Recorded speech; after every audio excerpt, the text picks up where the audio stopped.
Histoire. Comment apprendre à prier?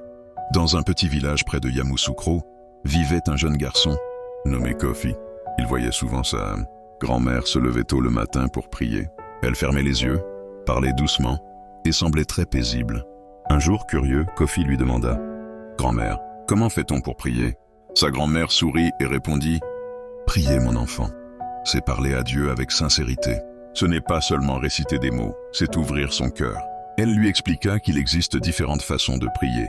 Dans la religion chrétienne, certains prient en récitant le Notre Père, une prière enseignée par Jésus-Christ. Dans la religion musulmane, les fidèles accomplissent la prière appelée Salat, tournée vers la Mecque.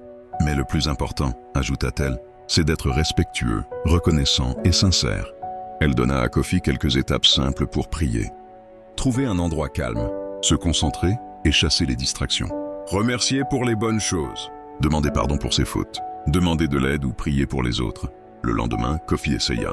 Il s'assit tranquillement sous un manguier, ferma les yeux et parla doucement. Il remercia pour sa famille, pour l'école et pour la vie. Il demanda aussi la force de devenir un bon enfant. En ouvrant les yeux, il se sentit léger et heureux. Il comprit alors que prier n'était pas compliqué. C'était simplement un moment de paix entre lui et Dieu. Morale. La prière n'est pas seulement des paroles, c'est un acte de foi et de cœur.